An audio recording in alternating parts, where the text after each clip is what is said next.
Sekarang kita akan masuk pada topik yaitu mengenai distribusi frekuensi dan visualisasi grafik untuk data kualitatif. Nah, masih ingat dua tipe variabel atau data? Ada data kuantitatif dan ada data kualitatif. Sekarang kita akan menggunakan data kualitatif yang berupa non-angka. Nah, bagaimana cara untuk membuat tabel distribusi frekuensinya? Pada dasarnya sama dengan data kuantitatif, tetapi sebenarnya lebih mudah untuk dikategorikan. Ini adalah contoh dataset yang berisi jenis penyakit yang diderita pasien yang mengunjungi sebuah klinik selama tanggal 1 sampai 2 November 2017 kemarin. Jadi pasien pertama datang dengan keluhan diare, kemudian pasien kedua flu, pasien ketiga flu, dan seterusnya sampai pasien ke-50 flu. Ini bisa kita buatkan visualisasi grafiknya, tetapi sebelumnya kita buat dulu tabel distribusi frekuensinya. Bagaimana caranya? Ini ada 7 step yang kita gunakan sebelumnya untuk membuat tabel distribusi frekuensi untuk data kuantitatif. Untuk kualitatif, kita bisa langsung masuk ke menentukan kategori data, dan ini sudah mewakili langkah ke-1 sampai langkah ke-4. Bagaimana cara menentukan kategori datanya? Cukup dari data yang ini kita bisa copy ke dalam Excel, kemudian ini kita rapikan dan kemudian kita luruskan. Jadi misalkan ini saya Ctrl X, saya pindahkan ke sini. Nah, jadi di sini saya sudah punya data 50 penyakit pasien yang berkunjung ke klinik. Nah, untuk menentukan kategorinya cukup dengan menggunakan data, kemudian kita bisa coba sort. Di sini sortnya by column A, kemudian kita bisa pilih A ke Z. Dari sini sudah terkelompokkan ya, kita bisa hitung frekuensinya sekaligus. Nah, untuk tahu ada berapa data yang unik, ini saya copy, kemudian saya tinggal cari remove duplicates. Kolom C, remove duplicates, oke. Nah, kemudian ketemu ada 10 unique values. Berarti kategori saya adalah alergi, asma, batuk, diabetes, sampai jamur kulit. Dari kategori data itu, kita tinggal ikuti langkah-langkah seperti sebelumnya. Jadi menghitung frekuensi, kemudian frekuensi relatif dan frekuensi kumulatifnya. Masukkan kategori. Kemudian di sini saya masukin nama kategorinya.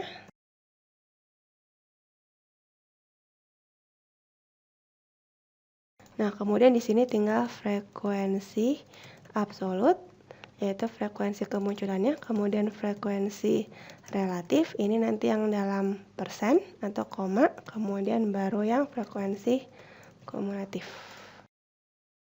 Nah, ini sudah saya hitung semua. Jadi misalkan untuk alergi, di sini ada 2, berarti alerginya 2. Kemudian untuk asma ada 3, dan seterusnya. Dan saya sudah masukin di sini. Dari sini semua ada 50, berarti kalau mau dipersenin, ini tinggal 2/50, berarti ada 4%. Atau bisa ditulis juga sebagai 0,04. Sama dengan ini 3/50, 6%, berarti bisa ditulis 0,06.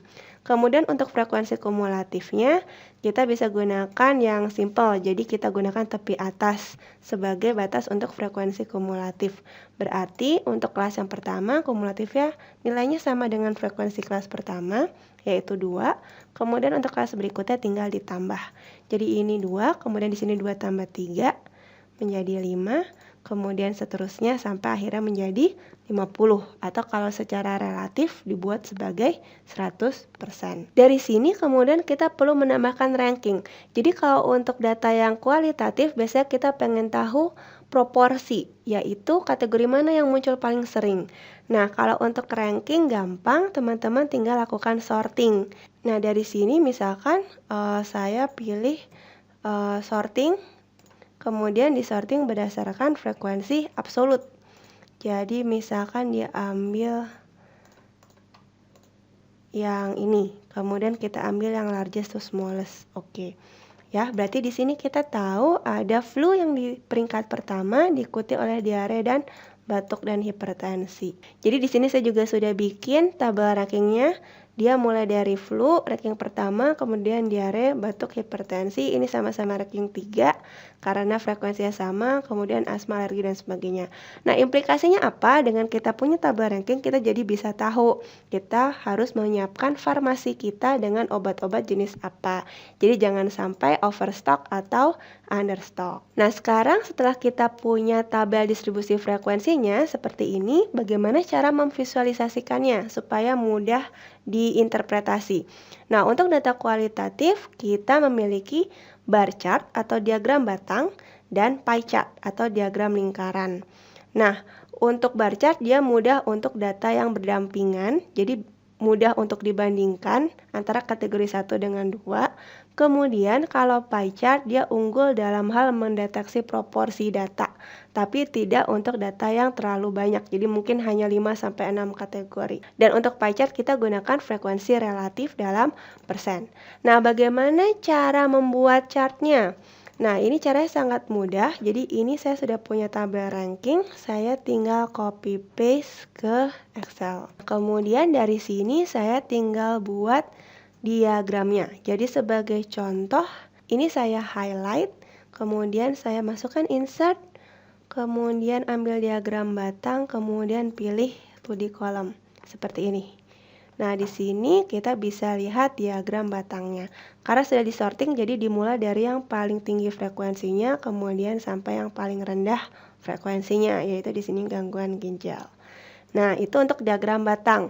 Bagaimana kalau kita butuh diagram lingkaran? Caranya masih sama, tapi di sini kita bisa gunakan persen. Jadi misalkan di sini sama dengan ini per 100. Kemudian ini kita klik ya. Nah, kemudian di sini frekuensi relatif. Kemudian di sininya saya ganti jadi persen. Nah, misalkan saya punya ini, highlight, kemudian insert, kemudian pilih yang diagram lingkaran. Seperti ini.